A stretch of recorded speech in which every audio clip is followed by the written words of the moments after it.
로마서 6장. 그렇다면 이제 우리는 어떻게 할까요? 혹시 하나님이 계속해서 용서를 베풀어 주시도록 계속해서 죄를 지을까요? 그렇지 않기를 바랍니다. 죄가 다스리는 나라를 떠난 사람이 어떻게 거기 있는 옛집에서 계속 살 수 있단 말입니까? 우리는 짐을 꾸려 영원히 그곳을 떠났다는 사실을 모르십니까? 우리가 세례 받을 때 일어난 일이 바로 이것입니다. 물 아래로 들어갔을 때 우리는 죄라는 옛 나라를 뒤에 남겨두고 떠난 것입니다. 그 물 위에서 올라올 때 우리는 은혜라는 새 나라에 들어가는 것입니다. 새로운 땅에서의 새로운 삶 속으로 말입니다. 우리가 받은 세례의 의미가 바로 이것입니다. 세례는 예수의 삶 속으로 들어가는 것입니다. 물에 들어갔을 때 우리는 예수처럼 죽어 매장된 것입니다. 물 위로 일으켜졌을 때 우리는 예수처럼 부활한 것입니다. 우리 한 사람 한 사람을 우리 아버지 하나님이 일으켜 세우셔서 빛이 가득한 세상에 들어가게 해주셨고, 그래서 지금 우리는 은혜가 다스리는 그 새 나라에서 길을 찾아 살게 되었습니다. 너무도 분명하지 않습니까? 우리 옛 삶은 그리스도와 함께 십자가에 못 박혔습니다. 죄의 삶, 그 비참한 삶에 종지부를 찍은 것입니다. 이제 우리는 더 이상 죄에 이리저리 휘둘리지 않습니다. 우리는 믿습니다. 그리스도의 죽음은 죄를 정복하는 죽음입니다. 그 죽음에 우리가 들어갔다면 또한 우리는 그분의 부활, 곧 생명을 구원하는 그 부활 속으로 들어간 것입니다. 우리가 알듯이 예수께서 죽은 자들 가운데서 일으켜지신 것은 마지막으로서의 죽음의 끝을 알리는 것이었습니다. 이제 죽음은 끝이 아닙니다. 예수께서 죽으셨을 때 그분은 자신과 더불어 죄를 끌어내리셨고, 다시 살아나셨을 때 그분은 하나님을 우리에게 내려오시게 하셨습니다. 그러니 이제부터는 이렇게 여기십시오. 이제 죄는 여러분이 알아듣지도 못하는 사어로 말할 뿐입니다. 그러나 하나님은 여러분에게 모국어로 말씀하시며 여러분은 그 말씀을 한마디도 놓치지 않습니다. 여러분은 이제 죄에 대해서는 죽었고 하나님께 대해서는 살았습니다. 예수께서 그렇게 만드셨습니다. 다시 말합니다. 이제 여러분은 삶의 길을 정할 때 죄에게는 단 한 표의 권한도 허용하지 말아야 합니다. 죄는 거들떠 보지도 마십시오. 그런 옛 방식의 삶이라면 잔심부름도 거절하십시오. 대신 여러분은 온 마음을 다하고 온 시간을 들여 하나님의 길에 헌신하십시오. 여러분은 죽은 자들 가운데서 일으켜진 사람임을 기억하십시오. 이제 여러분은 죄가 시키는 대로 살 수 없습니다. 여러분은 더 이상 그 옛 폭군의 지배 아래 있지 않기 때문입니다. 이제 여러분은 하나님의 자유 가운데 살고 있습니다. 그런데 그 옛 폭군에게서 벗어났다고 해서 우리가 옛날처럼 마음대로 살아도 좋다는 뜻입니까? 하나님의 자유 가운데 자유롭게 되었다고 해서 이제 무엇이든 내키는 대로 해도 좋다는 것입니까? 그렇지 않습니다. 여러분은 경험을 통해 알 것입니다. 자유로운 행위라지만 실은 자유를 파괴하는 행위들이 있다는 것을 말입니다. 가령 여러분 자신을 죄에 바쳐 보십시오. 그러면 그것으로 여러분의 자유의 행위는 끝이 납니다. 그러나 여러분 자신을 하나님의 길에 바쳐 보십시오. 그러면 그 자유는 결코 그치는 법이 없습니다. 여러분은 평생을 죄가 시키는 대로 살아왔습니다. 그러나 감사하게도 이제 여러분은 새로운 주인의 말을 듣기 시작했으며 그분의 명령은 여러분을 그분의 자유 가운데 가슴 펴고 사는 자유인으로 만들어줍니다. 내가 이처럼 자유를 들어 말하는 것은 쉽게 우리 머릿속에 그림이 그려지기 때문입니다. 어렵지 않게 떠올릴 수 있지 않습니까? 과거에 자기 마음대로 다른 사람이나 하나님은 안중에 두지 않고서 살았을 때 어떻게 여러분의 삶이 더 나빠지고 오히려 자유에서 멀어져 갔던지를 말입니다. 그러나 이제 하나님의 자유 가운데 사는 여러분의 삶, 거룩함으로 치유받고 드넓어진 여러분의 삶은 얼마나 다릅니까? 과거에 하나님을 무시하며 제멋대로 살았을 때 여러분은 무엇이 바른 생각인지 무엇이 바른 행동인지는 전혀 신경 쓰지 않고 살았습니다. 그러나 과연 그런 삶을 자유로운 삶이라고 할 수 있습니까? 그런 삶에서 여러분이 얻은 것은 대체 무엇이었나요? 이제 와서 볼 때 자랑스럽게 여길 만한 것은 하나도 없지 않습니까? 그런 삶이 여러분을 마침내 데려간 곳은 어디였나요? 막다른 길뿐이었습니다. 그러나 더 이상 죄가 시키는 대로 살 필요가 없다는 사실을 알게 된 지금, 하나님의 말씀을 듣고 따르는 즐거움을 알게 된 지금, 여러분 놀랍지 않습니까? 여러분은 지금 온전한 삶, 치유된 삶, 통합된 삶을 누리고 있습니다. 또한 이 삶은 갈수록 더 풍성해집니다. 죄를 위해 평생 애써 일해 보십시오. 결국 여러분이 받게 될 연금은 죽음이 전부입니다. 그러나 하나님의 선물은 우리 주 예수께서 전해주시는 참된 삶, 영원한 삶입니다. 7장. 친구 여러분, 여러분은 내가 하는 말을 이해하는데 어려움이 없을 것입니다. 여러분은 율법에 대해서라면 박식한 전문가들이기 때문입니다. 여러분이 잘 알듯이 율법의 적용과 효력은 살아있는 사람들에게만 해당됩니다. 가령 아내는 남편이 살아있는 동안에는 법적으로 남편에게 묶여있지만 남편이 죽으면 자유로워집니다. 만일 남편이 살아있는데도 다른 남자와 산다면 이는 명백한 간음입니다. 하지만 남편이 죽는다면 그녀는 아무 양심의 꺼리낌 없이 자유롭게 다른 남자와 결혼할 수도 있고 누구도 이 일을 제기할 수 없습니다. 친구 여러분, 여러분에게 일어난 일이 바로 이와 같습니다. 그리스도께서 죽으셨을 때 그분은 법에 얽매이는 삶 전체를 자신과 더불어 끌어내리시고 그것을 무덤으로 가져가셨습니다. 여러분으로 하여금 부활, 생명과 자유롭게 결혼할 수 있도록, 그래서 하나님을 향한 믿음을 자녀로 낳을 수 있도록 하셨습니다. 우리가 옛 방식대로, 다시 말해 우리 마음대로 살았을 때는 옛 율법 조문에 포위당한 채 죄에 거의 속수무책이었습니다. 그럴수록 우리는 더욱더 반항적이 되어갔습니다. 그런 삶에서 우리가 내놓은 것이라고는 유산과 사산이 전부였습니다. 그러나 더 이상 죄라는 폭압적인 배우자에게 묶여있지 않고 그 모든 포악한 규정들과 계약 조항으로부터 자유로워진 우리는 하나님의 자유 가운데 자유롭게 새로운 삶을 살 수 있게 되었습니다. 아마 이런 질문이 나올 수 있습니다. 율법 조문이 그렇게 나쁜 것이라면 죄와 다를 바 없다는 것이군요. 아닙니다. 분명 그렇지 않습니다. 율법 조문에는 나름의 정당한 기능이 있습니다. 만약 옳고 그름에 대해 안내해 주는 분명한 지침이 없었다면 도덕적 행위는 대부분 어림짐작에 따른 일이 되고 말았을 것입니다.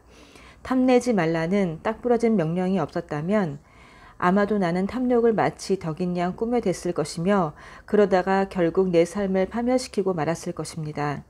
여러분 기억 못하십니까? 나는 너무도 잘 기억합니다. 율법 조문은 처음 시작할 때는 대단히 멋진 것이었습니다. 그러나 그 다음 어떻게 되었던가요? 그 명령을 죄가 왜곡하여 유혹이 되게 만들었고 그래서 결국 금지된 열매라는 것이 만들어졌습니다. 율법 조문이 나를 안내해 주는 것이 아니라 도리어 나를 유혹하는 일에 사용되어 버린 것입니다. 율법 조문이라는 장신구가 붙어 있지 않았을 때는 죄가 그저 따분하고 생기 없어 보였을 뿐 나는 그것에 별 관심을 기울이지 않았습니다. 그러나 죄가 율법 조문을 가져다가 장신구로 삼고 자신을 꾸미자 나는 그것에 속아 넘어가고 말았습니다. 나를 생명으로 안내해야 할 그 명령이 도리어 나를 넘어뜨리는 일, 나를 곤두박질 치게 하는 일에 사용되어 버린 것입니다. 이런 식으로 죄는 생기가 넘치게 되었으나 나는 완전히 생기를 잃고 말았습니다. 그러나 율법 조문 자체는 하나님께서 상식으로 여기시는 것으로서 각 명령은 모두 건전하고 거룩한 권고입니다. 나는 여러분의 다음 질문이 무엇인지도 알고 있습니다.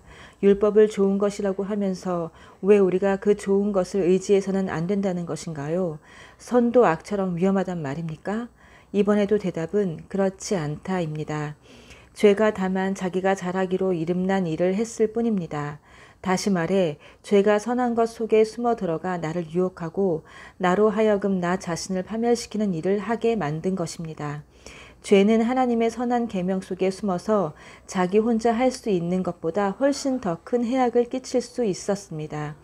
이런 반응도 나올 수 있을 것입니다. 하나님의 명령은 다 영적입니다. 하지만 나는 나 자신이 영적이지 못하다는 것을 압니다. 당신도 같은 경험을 하지 않나요? 예, 그렇습니다. 나는 나 자신으로 가득합니다. 정말 나는 오랜 시간을 죄의 감옥에 갇혀 지냈습니다. 내가 내 자신에 대해 이해하지 못하는 것이 있습니다. 나는 늘 결심은 이렇게 하지만 행동은 다르게 합니다. 나 자신이 끔찍히도 경멸하는 행동들을 결국 저지르고 맙니다. 이처럼 나는 무엇이 최선인지를 알아서 실천에 옮길 수 있는 사람이 못 됩니다. 내게는 분명 하나님의 명령이 필요합니다. 사실 내게는 명령 이상의 무언가가 필요합니다.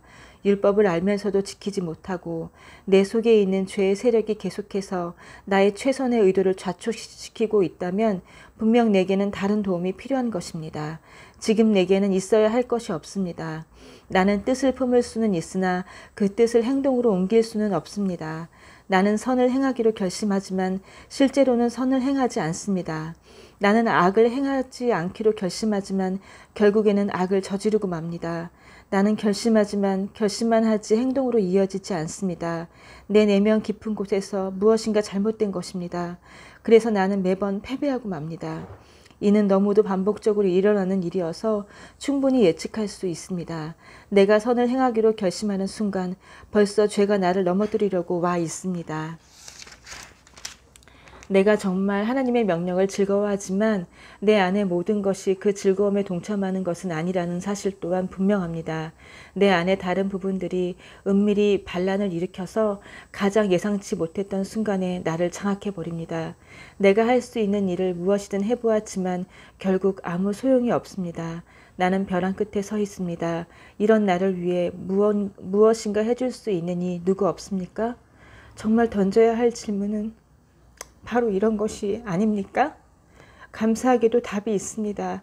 바로 예수 그리스도께서 그 같은 일을 하실 수 있고 또 하신다는 것입니다.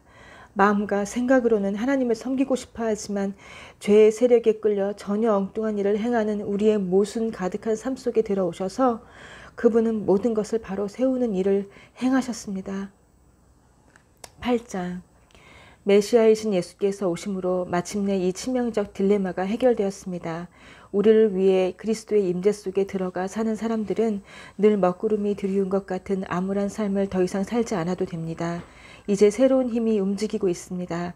그리스도 안에 있는 생명의 성령이 세찬 바람처럼 불어와서 하늘의 구름을 모조리 걷어주었습니다. 죄와 죽음이라는 잔혹한 폭군 밑에서 평생을 허덕거려야 했을 여러분을 해방시켜 주었습니다.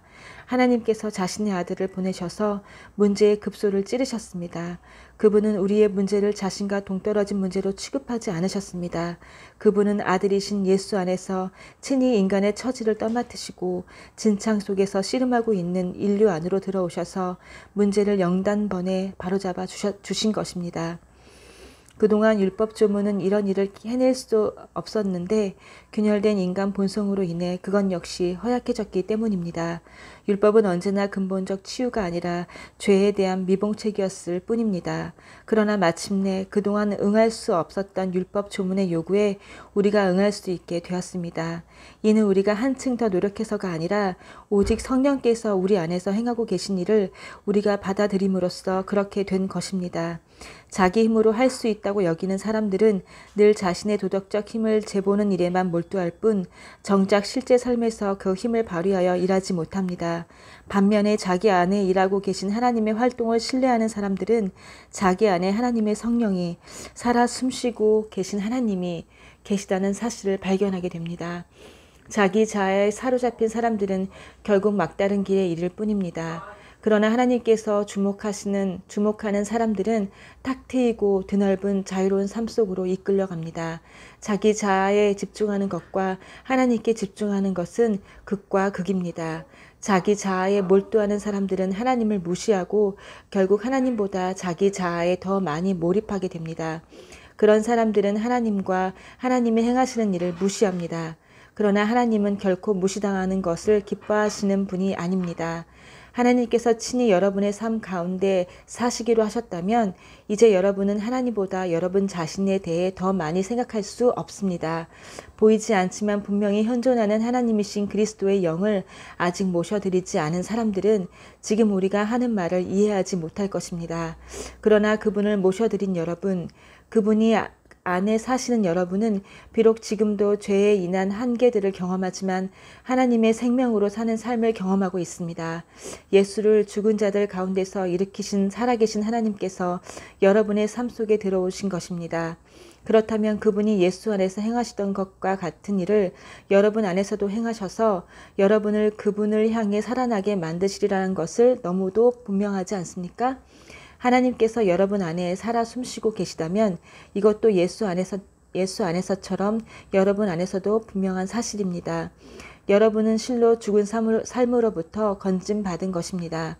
여러분 안에 사시는 그분의 성령으로 말미암아 여러분의 몸도 그리스도의 몸처럼 살아나게 될 것입니다. 우리는 자기 힘을 믿고 사는 옛 삶에게는 한 푼도 덕을 본 것이 없습니다. 그런 삶은 우리에게 유익한 것이 전혀 없습니다. 우리가 해야 할 최선은 그 삶을 땅에 묻고 새로운 삶을 시작하는 것입니다. 하나님의 영이 우리를 손짓해 부르고 계십니다. 해야 할 일들, 가야 할 곳이 얼마나 많은지요. 하나님께 받은 이 부활 생명의 삶은 결코 소심하거나 무거운 삶이 아닙니다. 이는 기대 넘치는 모험의 삶, 어린아이처럼 늘 하나님께 다음은 또 뭐죠? 아빠? 하고 묻는 삶입니다. 하나님의 영이 우리의 영을 만지셔서 우리가 정말 누구인지를 확증해 주십니다. 우리는 하나님이 어떤 분이시고 우리가 누구인지를, 곧 그분은 우리의 아버지시며 우리는 그분의 자녀라는 것을 알게 됩니다.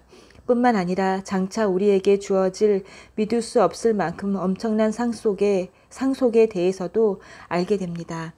우리는 그리스도께서 경험하시는 것을 그대로 경험합니다. 그러므로 여러분, 지금 우리가 그분과 더불어 힘든 때를 보내고 있다면 분명 우리는 그분과 더불어 좋은 때도 맞게 될 것입니다. 그런 이유로 나는 현재 우리가 겪고 있는 힘든 때와 장차 우리에게 다가온 좋은 때를 서로 비교조차 할 수 없다고 생각합니다. 이 창조 세계 전체는 장차 자신에게 다가올 그 무엇을 손꼽아 기다리고 있습니다. 창조 세계 안에 모든 것이 얼마 동안 제어를 당하고 있습니다. 창조 세계와 또 모든 창조물들이 다 자신들 앞에 놓인 그 영광스러운 때 안으로 동시에 해방되어 들어갈 준비가 될 때까지 하나님께서 고삐로 그들을 제어하고 계십니다. 그러는 동안 현재는 기쁨 가득한 기대가 점점 깊어갑니다. 우리 주변 어디를 둘러봐도 이 창조 세계는 마치 해산을 앞둔 임신부와 같습니다. 세상 전체가 겪고 있는 이 고통은 한마디로 해산의 고통입니다. 우리 주변 세상만 그런 것이 아닙니다. 우리 내면도 마찬가지입니다. 하나님의 영이 우리 내면을 일깨우셔서 우리 역시 산고를 느끼고 있습니다. 지금 우리는 이 불모의 몸, 불임의 몸이 완전히 구원받기를 열망하고 있습니다. 기다림이 우리를 작아지게 하지 않는 이유가 바로 여기 있습니다. 임신부의 기다림은 임신부를 작아지게 하지 않기 때문입니다. 우리는 그러한 기다림 중에서 오히려 커져갑니다. 물론 우리는 우리를 커지게 하는 그것을 아직 눈으로 볼 수는 없습니다. 그러나 기다림이 길어질수록 우리는 더욱 커져가며 우리의 기대 또한 더욱 기쁨으로 충만해집니다. 기다리다 지치는 순간에 하나님의 영이 바로 우리 곁에서 우리를 도우십니다. 어떻게 또 무엇을 기도해야 할지 몰라도 괜찮습니다. 그분이 우리 안에서 우리를 위해 우리의 기도를 하십니다. 할 말을 잃어버린 우리의 탄식, 우리의 아픈 신음소리를 기도로 만들어주시기 때문입니다. 그분은 우리 자신보다 우리를 훨씬 더 잘 아시고 임신부와 같은 우리 상태를 아셔서 늘 우리를 하나님 앞에 머물게 하십니다. 그래서 우리는 하나님을 사랑하는 우리 삶 속에 일어나는 모든 일이 결국에는 선한 것을 이루는 데 쓰인다는 확신을 갖고 살 수 있습니다. 하나님은 처음부터 자신이 하실 일을 분명히 아셨습니다. 처음부터 하나님은 그분을 사랑하는 사람들의 삶을, 그분 아들의 삶을 본떠 빚으시려고 결정해 두셨습니다.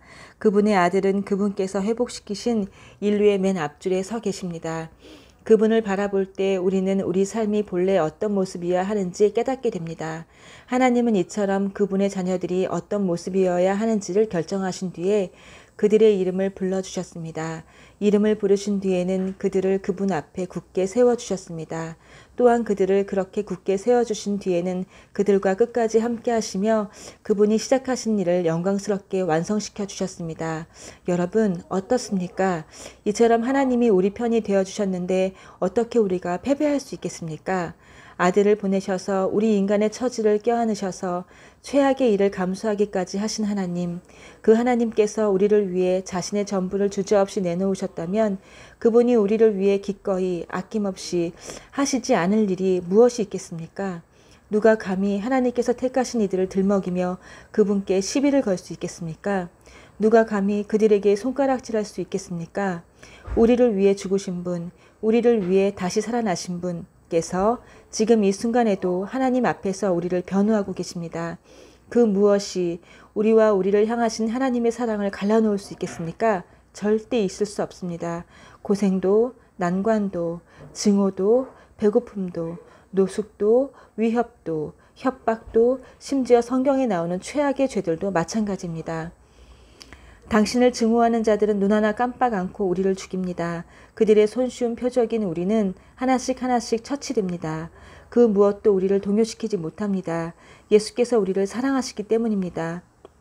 나는 절대적으로 확신합니다. 그 무엇도 산 것이든 죽은 것이든 천사적인 것이든 악마적인 것이든 현재 것이든 장래 것이든 높은 것이든 낮은 것이든 생각할 수 있는 것이든 생각할 수 없는 것이든 절대적으로 그 무엇도 우리를 하나님의 사랑에서 떼어놓을 수 없습니다. 우리 주 예수께서 우리를 꼭 품어 안고 계시기 때문입니다. 아멘.